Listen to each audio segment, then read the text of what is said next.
So it's no secret that shooting film is more expensive than it used to be now. So you got to get inventive with trying to find other ways to keep doing it, but saving a little bit of money. I recently discovered that my lab now shoots ECN2 and E6 as well, which is quite rare to find a lab that shoots all of them as well as C4 one. So I thought I'd dip my toes into the world of motion picture film. I picked up 2 rolls of Kodak Vision3 500t from Analog Revival here in the UK. And if you don't know about Kodak Vision3, here's a little fact file about it. Kodak Vision3 500t is a motion picture film that was released in 2007. It has been used for countless films such as Interstellar, Phantom Thread, but to name but a few. It's the base film that Cinestill used to make Cinestill 800t. It's tungsten balanced, but Kodak also make different versions of Vision 3 such as 250D and 50D, which is daylight balanced.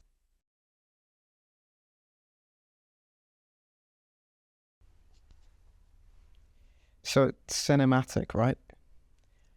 I knew I had some training to do.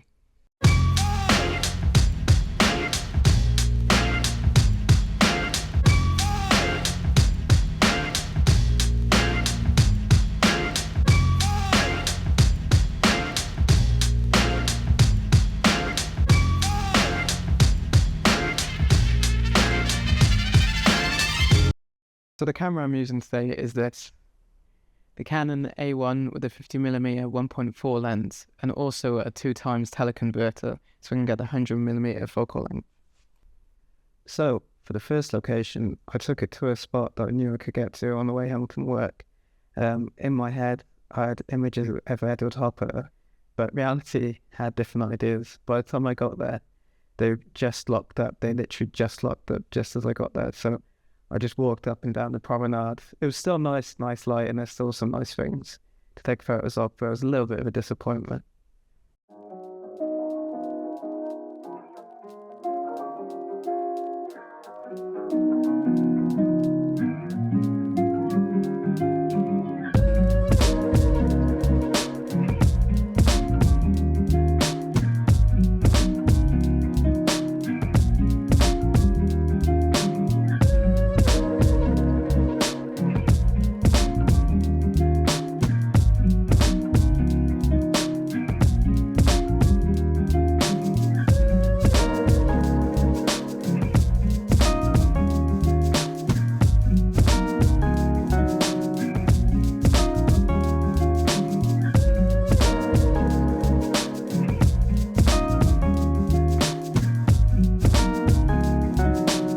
For the second roll, I decided to take it to a bit more of a street photography location, somewhere where there was more interior lighting. I wanted to try and get reflections and just those happy accidents you get in a busy environment. And so I was shooting a longer focal length. I wanted to try and get some abstract layering happening as well. King of the red dots, get the red dots lined up. No? No. Professional. Can't tell I've had this camera for about 5 years, can you?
we need to talk about REMJet.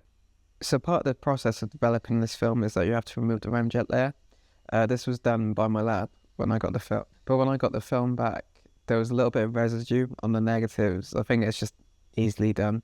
But I didn't realise, so I just started scanning it like a normal roll of film.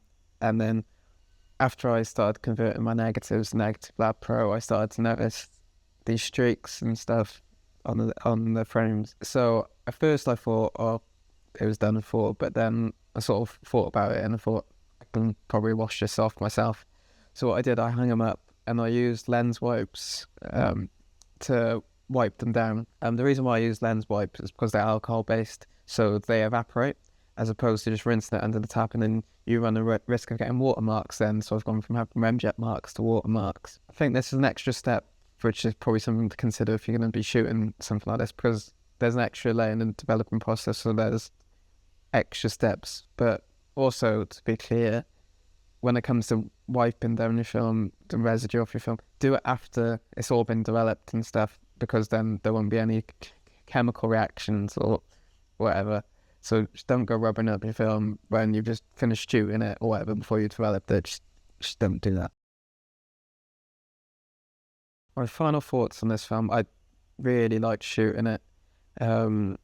It sort of delivered portrait performance, considering it was like a third of the cost as well. I want to try 250D and 50D as well, but I think Vision 3 as a whole might be my sort of default to go to for color negative, potentially. It's sort of, this tungsten one, it really impressed me in the different conditions. I was sort of, the photos of the pier and the photos inside the market, those are two different setups, but it held its own.